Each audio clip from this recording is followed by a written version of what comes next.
She's still laughing.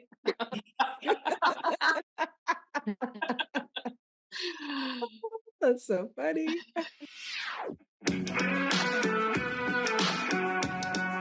Welcome to Five Lemons Left.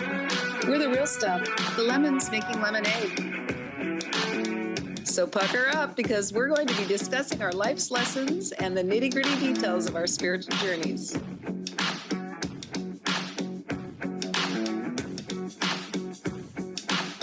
Hey y'all, I'm Amanda. And I'm Drusilla. I'm Melissa. Hello, this is Morgan. And I'm Penny. Welcome to our podcast today.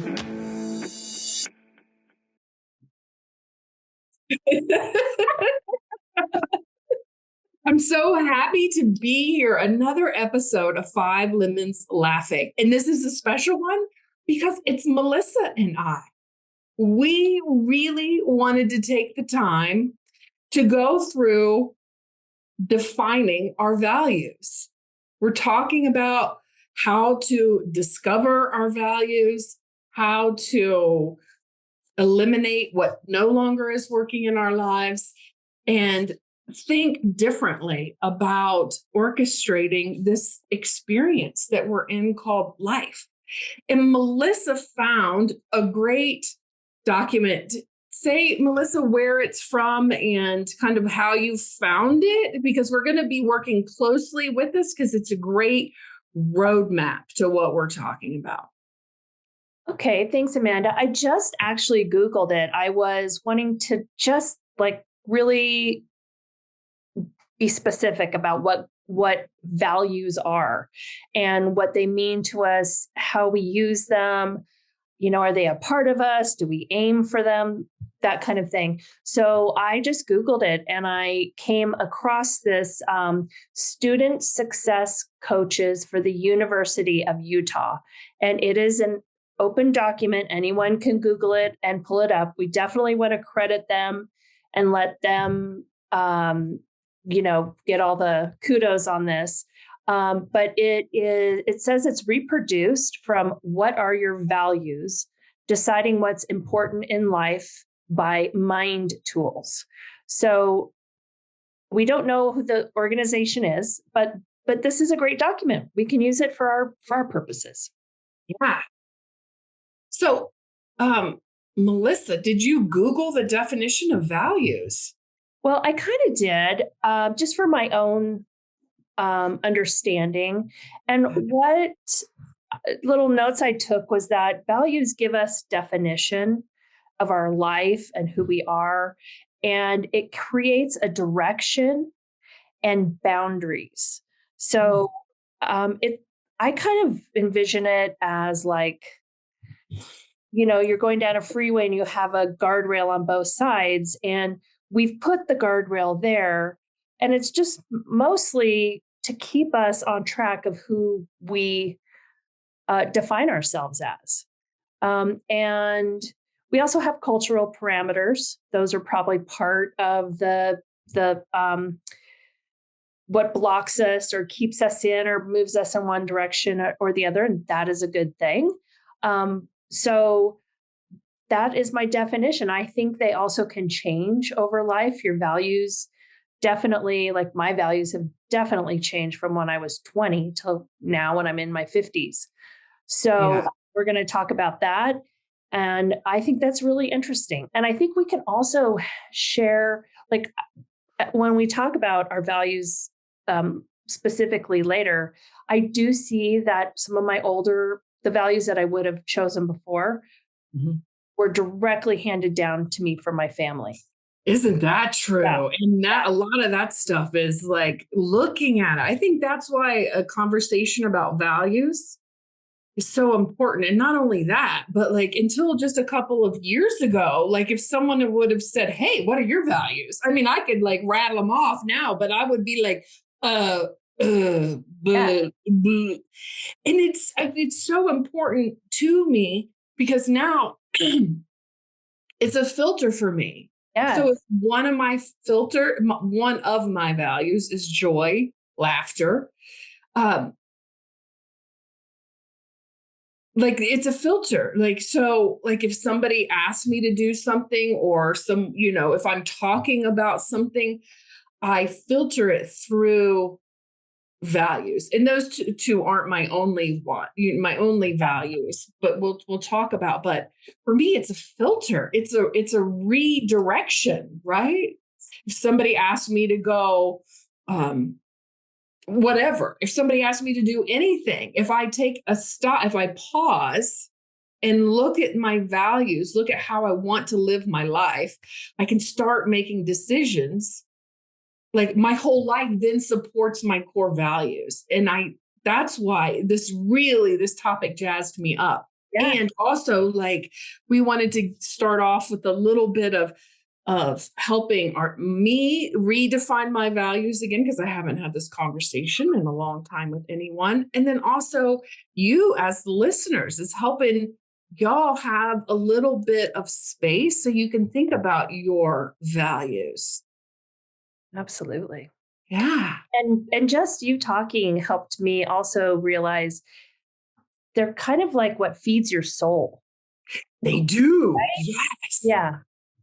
Yeah, for sure. Okay. And we really miss Drusilla, Morgan, and Penny are not with us. Life just happens to all of us. And next week, hopefully, we're going to get their take on what their values are and kind of how they influence their lives. So are you ready to get started working down this worksheet? I am. Let's do it. Let's do it. Yeah. So the first part of it is kind of like what makes us tick. Like, when were you the happiest in your life? Starting with something like that. Do you have something right off your mind, or I have something if you want me to start? You go first. Yeah. I was at one of the happiest times in my life when I was in my mid to late 20s. And one of my friends and I, it was clear direction, got in a car without knowing where to go, what to do, except we were heading west. It was one of the most magical, spectacular, engaging times that I have ever had in my life. It was life-changing. Yeah. And so what are the feelings? What did you feel? So what made you happiest about it? And what were those feelings that you wanted to continue? Like, I want this to keep going on forever. The part that jazzed me up the most was we had no plans and everything worked out beyond my wildest dreams. So the part that really contributed to my happiness was trusting that the world was unfolding before me perfectly, right? So I'm going to write trust down. Yeah. I need that later. You're writing some stuff down too. And participants, that's so funny. The people listening to this podcast, hit pause. Like, if something popped into your mind right then, write it down. This is an interactive thing. So Melissa, I'm so want to hear what you have. Well, first, I have had those same type of experiences as that. And freedom just keeps coming up in my mind. And it was actually one of the words that I did choose before. And I did cross it off for another word, but just the feeling of freedom. And I think that's a natural feel in your 20s as well. If there are other life situations that you may not feel that way, but for the most part, I think that's kind of a condition you feel in your 20s. So freedom and I think for me, actually, I was just coaching someone on their business and starting a podcast. And he and his brothers are sports guys and professional sports guys, and they want to start a podcast. And so they have questions coming up. And I said, I have a podcast that I'm on. And I said, it is about spirituality, which I could talk about all day, every day. From morning till night, I could talk about it. I love it. I love to get on the podcast. It makes me so happy. And I love to share it. That's part of it too, like feeling connected that way. It really makes me happy. So, like for me, it would just be like digging deep with people and sharing and spirituality. Like that just really, it's not the freedom thing. It's not the like, it's just something I could do forever. So let me make sure I understanding this. So something that makes you really happy, what contributes to your personal happiness is sharing spirituality with others. Yes. Is that what I heard? Yes. Yes. Huh. And I guess I just put it in the point of this coaching with our friend with the podcast, because that was my advice to him. I was like, if you want to be like called, do something that you would want to do all day long. Don't just do it because you think you need to do a podcast to support your business, because you won't want to show up. So it's just essentially something I'd want to do all day long is talk about personal growth, spirituality. I love it. And I love it with other people. Yeah. I love the partnership thing. My dogs are playing. If you can hear them right beside me. That's partnership. It is partnership. I love my dogs. Of course. So let me ask you this. I'm going to have you answer this question first then. So like, when are the times in your life that you were the most proud? Well,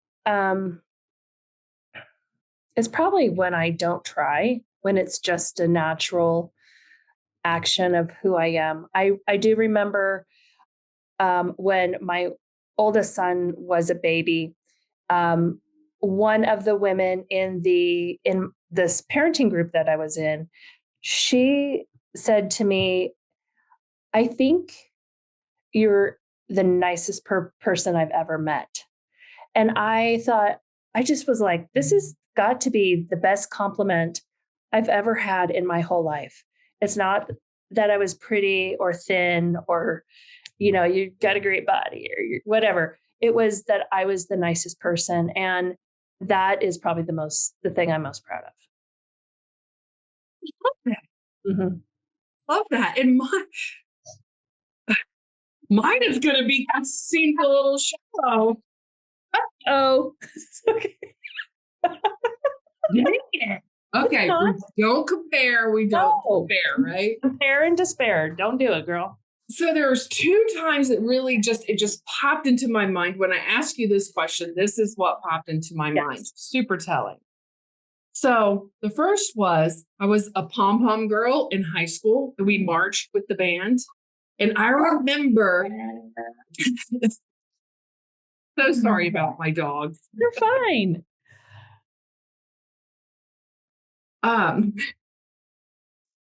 It was during the national anthem and I was kneeling and like I was saluting. And then I saw, was looking out at this crowd of people and the national anthem was playing. And I was so proud to be where I was at that moment. I love that. And the next part of it is it kind of ties directly. You'll see the tie that holds it together.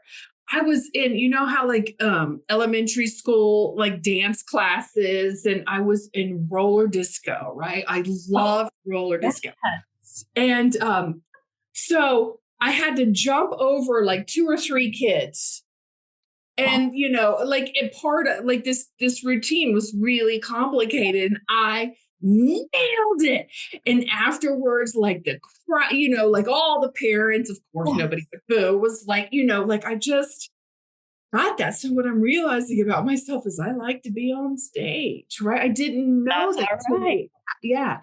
And it wasn't about me just getting recognition. It was a proud moment of achievement, of connection, of camaraderie. So, And wow. yeah, I love that because it's also, there's something deeper there. I don't know what it is, but I think it has to do with like the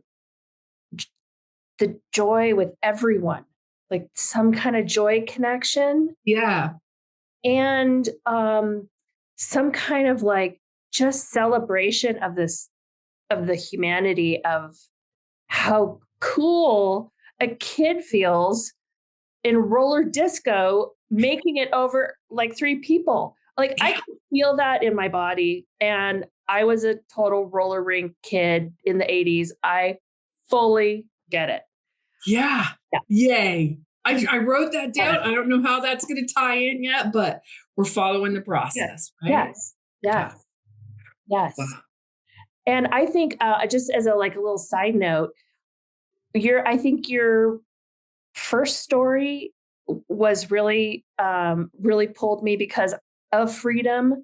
It's always been really, really huge to me. And I am very proud of the fact that I've always traveled on my own. I have always had that pull just to be free and not to have a lot of stuff hanging on me, stuff or responsibilities, even though I have a lot of them, but you know what I mean? Yeah. Yeah. Freedom. I get, yes, because freedom is a big word for me. And it is that it has changed, right? Because now freedom doesn't mean any responsibility. There's freedom in being who I am, but that's another discussion, right? Yeah. So the next part is, when in your life did you feel the most fulfilled and satisfied? Mm. And the points under that is what need or desire was fulfilled. Yeah. And for me, I guess I should have just kept my mouth shut about the freedom thing, because that's this. Right. My desire to feel free, I have always pursued that. I've always had that a part of my life. Yeah. And how and why did that experience give your life meaning? I think I feel very successful when I am practicing my freedom. So just to restate it and make sure that I'm clear and my dogs aren't too distracting. They are little puppies. So you feel the most satisfied and fulfilled when you are expressing your freedom, whatever that looks like. Yes. Yeah. And for me, it really has been a lot about traveling. I have traveled a lot. I've taken my kids traveling. I love seeing other cultures. I love just the personal movement, like in other countries, or even not in my little bubble that I live in. If I get out of it, I feel very expansive and free and a part of a bigger something. I love that definition of freedom. So what I feel the most fulfilled and satisfied is when I'm actually living an unconditional love life. It's when I'm actually living the example right? So like, I feel the most fulfilled when I go to see and work with River and something comes up that we're working on. Like right now we're working on boundaries, and it causes healing dialogue with myself around where are other boundaries in my life. And then starting to heal those patterns with ease and grace, and then knowing that I'm not only healing them for myself, that I'm healing them for the world. So that's when I feel the most satisfied. Does that make sense? You might need to ask me a question. Well, I don't know if this is a question, but it sounds like you are very in tune with exactly how your life is unfolding without maneuvering it in any way yourself. You're really just taking what's coming up, how your life is unfolding. How does that make you feel? Like, what is the feeling behind it? Yeah. It's that, again, it's the satisfaction of it. It's the satisfaction. So I just want to pause here because my brain is going a million miles, and just let everybody just, when do you feel the most satisfied? Let's just take a beat to do that.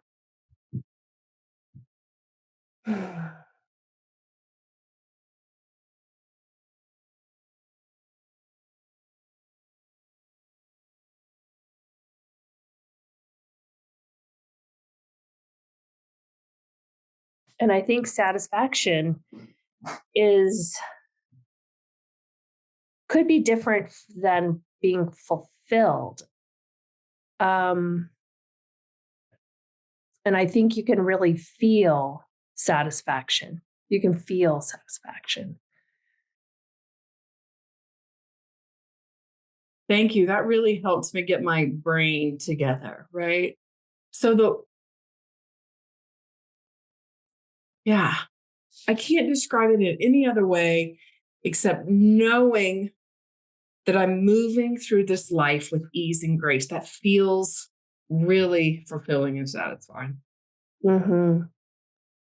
Remember when we did the episode on resistance, and we did that little visualization in the river, and you're walking up the river and you're struggling, or you're turning around, you're letting go, and you're becoming part of the flow, and you're just experiencing life without that fight.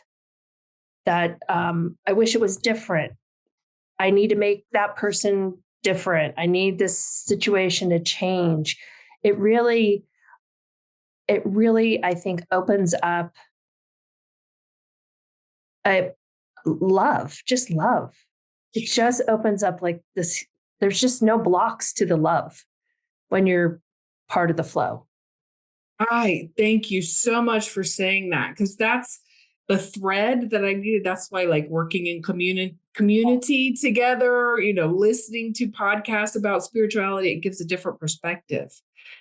Because it is like, when I feel the most satisfied now is the same feeling as when I was, in my 20s, traveling across country, letting life work out better than I expected. So that is going with the flow, letting go of resistance. Yes, thank you for saying that, Melissa. Yeah.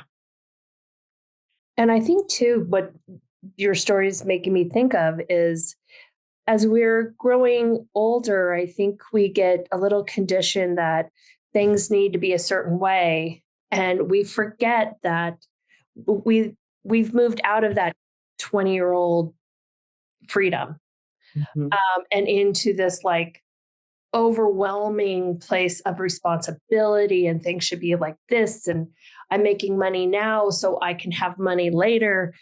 All that, we've talked about this in our podcast as well. And you really, to me, are opening back up to that freedom, that letting life flow, the same feeling. And I think it's totally possible for all of us. We can still do all that other stuff and have a bank account and a 401k or whatever. But right. And again, the values that we have are going to direct us in that down that road, rather than another road, which is, I got to work hard, I got to make it happen all myself, that kind of thing. Which brings us right to the fourth step, which is on the sheet. If you go to 5lemonslaughing.com and pull the sheet up, if you'd like to work on it on your own, there is a list of, I don't know, would you say 200 words, maybe? A bunch. A bunch of words that this organization has put together that would be possibly values. And part of this step 4 is to look at this list. Unless I know Amanda had her own list, she knows what her values are. I use the list. I wrote out 10 of them, 10 off the list. And before you go on, what's nice about the list is, like, especially for someone that's not really thought about this or thought about it deeply, like it spurs some thought, like economy, effectiveness, ingenuity, inner harmony, experience, exploration, clear-mindedness. There's all kinds that this list is really good. And it's a good jumping off point. That's a main reason that we wanted to work with this document that she found was, for someone that hasn't really thought about this is a great place to start. Right. Yeah. So step 1, 2, and 3, you're gathering your thoughts. You're like, these are the feelings I felt. This is when I was most proud or feeling most successful. And then step 4 really is like the word, the word that sums it all up. So their practice is, out of this list, choosing 10 words that really resonate with you. And then from those 10 words, working it down to a smaller list of your top values. So, for example, they say do a list of 10 and then take the first 2 words. And then out of those 2 words, which feels like it satisfies you the most. Then the one that doesn't, cross that off. And then just keep comparing them down your list until you have, like, I think they said 3. I chose 4. Whatever works. So will you give us your top 10? Well, I don't. You still have it? I tossed it, but I love that. I tossed it already anyways in my life. But I will tell you the ones that I ended up with. And I'm also going to tell you other words that I did write down, like my old self. Before I did a lot of interpersonal work, I have words that I would have chosen. And I think I've done exercises like this in my life before, where I have chosen these words that used to resonate with me. And I'll talk about that in a second, but these are the ones I've written down. Compassion. And I chose compassion because it connects me with others. Creativity. Creativity keeps me engaged, excited, and happy in life. Kindness. For me, it defines everything and leads me back to compassion. And simplicity.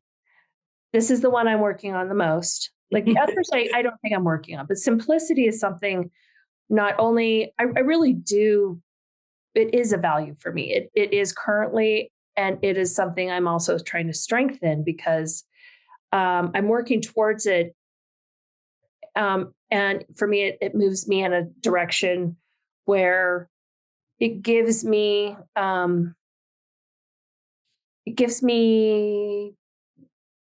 like a background to not have to attach to things, people, places, and things, really.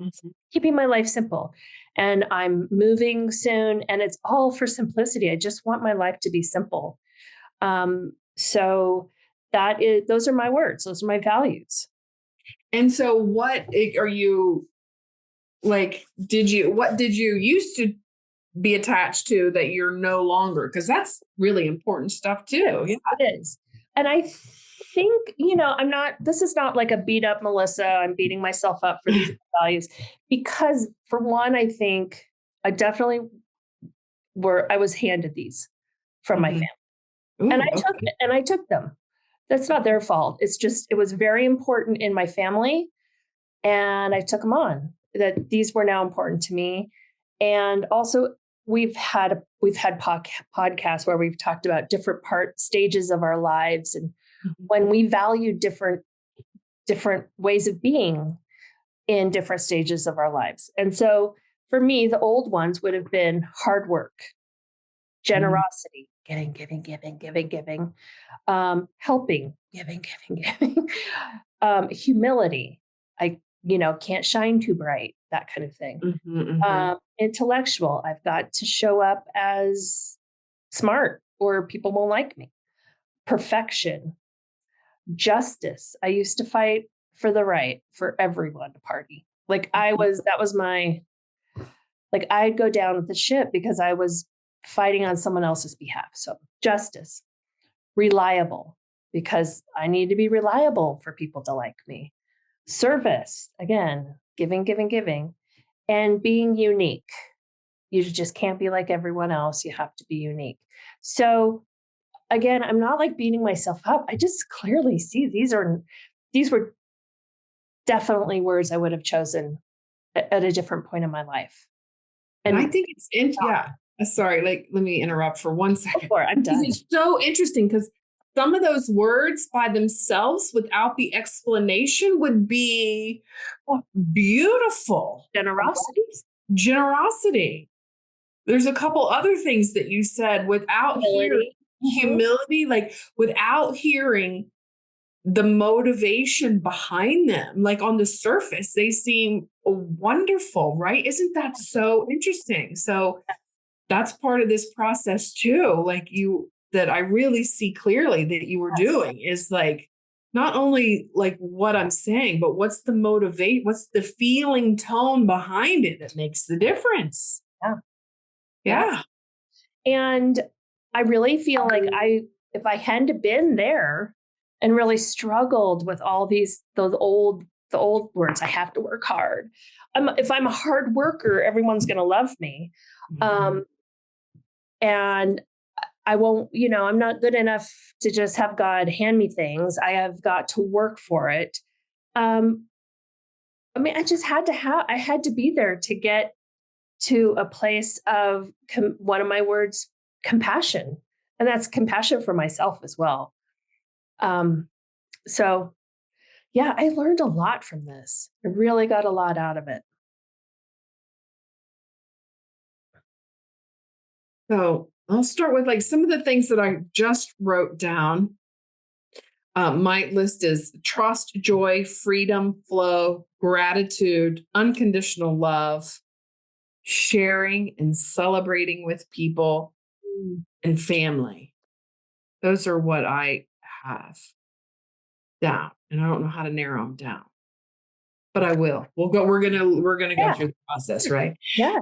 And because I know which ones are important to me. Like some of them speak throughout, right? Like some of them, there's an underlying tone behind them all.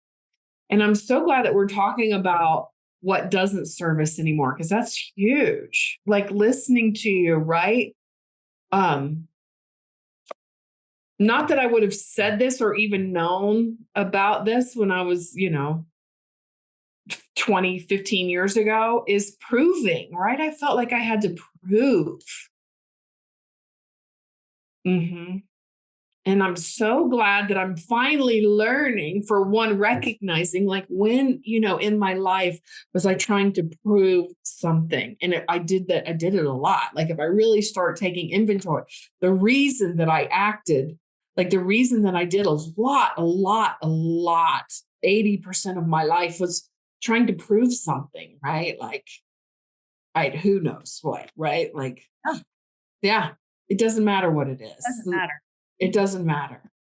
And that vibration of proving, of striving, of that is like done.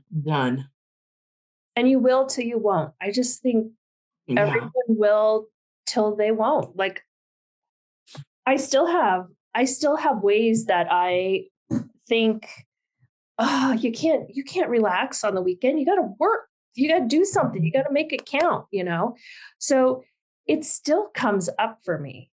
It's not just, oh, I'm so glad I'm just living in my compassion life, Um, yeah, it still comes up.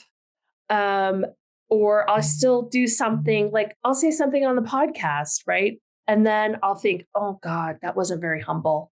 Like, so I'm still comes up. I still am judging myself for some of it, but they are not my guardrails. They're not, I haven't put them there to keep me focused in a certain way. I haven't let them go, but they still come up. And that's fine. And also, like, I think I needed some of those in my 20s and 30s. So that's okay. There we go. And you're just exhibiting my values of compassion, having compassion for myself, having kindness for myself, keeping it simple maybe, and coming up with a creative explanation of how this all works for myself. Yeah. Love that. Yeah.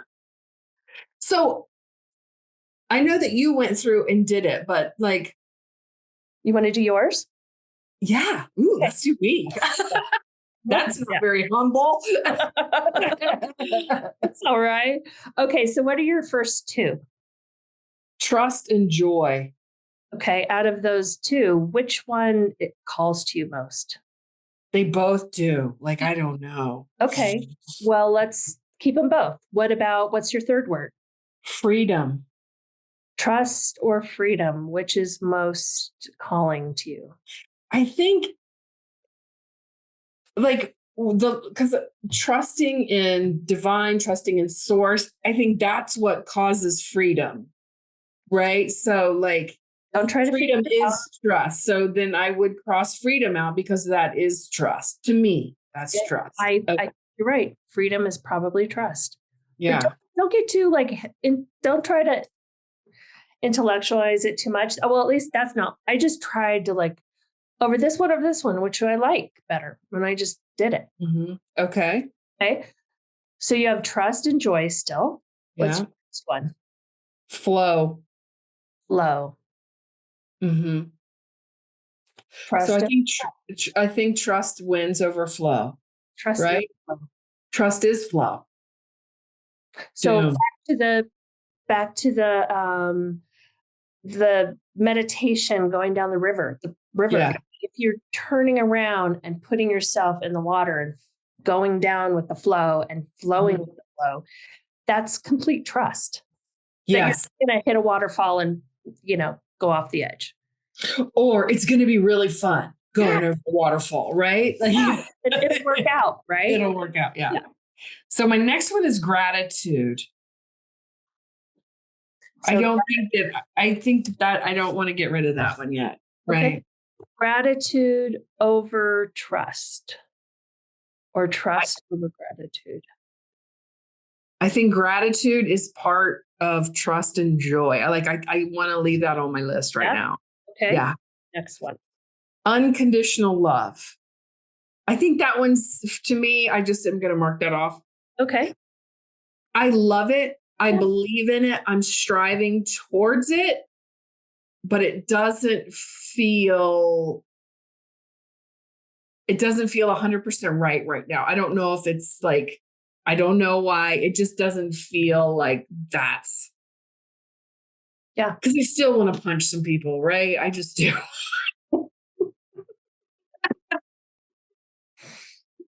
So I don't know. That sounds a little too lofty for me at this point in my life. But I do think that if you're joyous in life, they'll have unconditional love. I mean, not that this whole list has to work like that. Yeah. But some, I think you just realize, oh, I don't need to make that a big deal because I've already something else defines it. Yeah. Sharing and celebrating.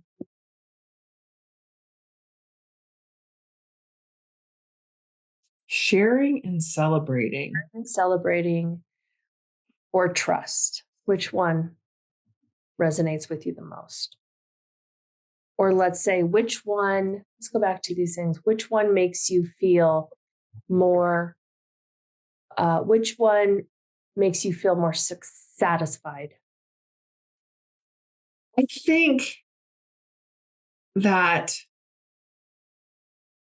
sharing, celebrating with people, on this spiritual path is definitely something that feels like an undeveloped side, right? So like, I want to keep that as part of it because it feels like some focus on it, some attention on it. Like that's something that I want to work on. So I for now, I want to keep it. It's like my word simplicity. It's there, but I'd love to pump up the volume. Yeah. Yeah.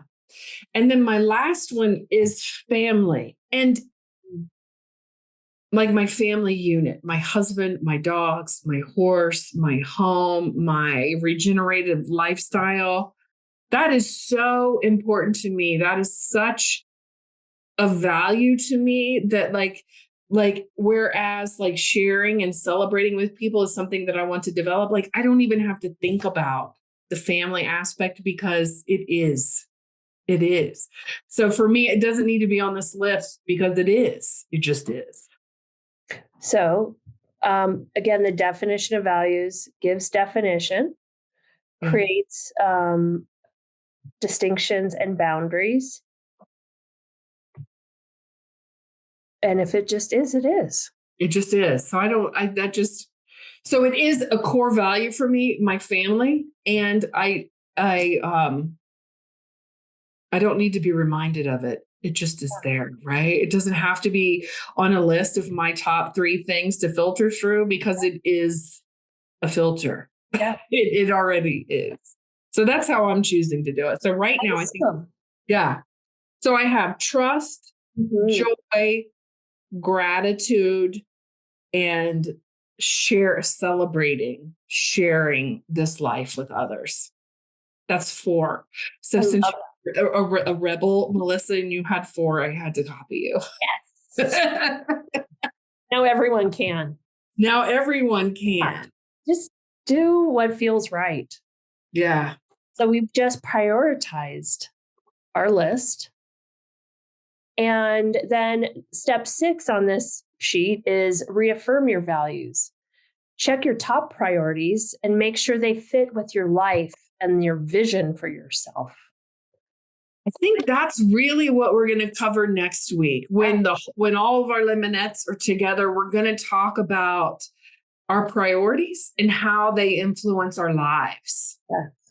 Yeah. And this also gives you, the listener, time to think about think about what we went over today and kind of get that in you before you hear what we have to say about it. Integrate it. Yeah. Yeah. Right. I love it. I'd love it too. So let me hear your list one more time. Your top 4. Compassion, creativity, kindness, and simplicity. Mine is trust, joy, gratitude, and sharing. Oh, love it.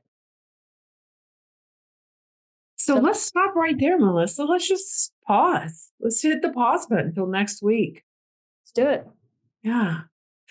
So thank you guys for listening into this beginning conversation about values and looking at what you value the most in your life and reframing life around those priorities.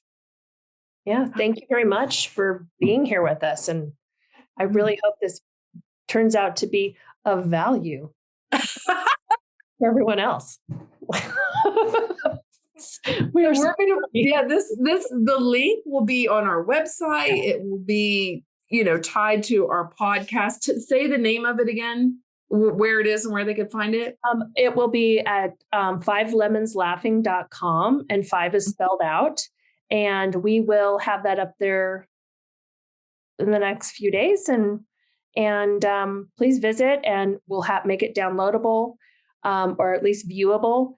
And we are also giving all the credit to Mind Tools. So yeah, do it with us. Come on this journey. Yay. Hey. All right. We'll talk to you next week. Bye.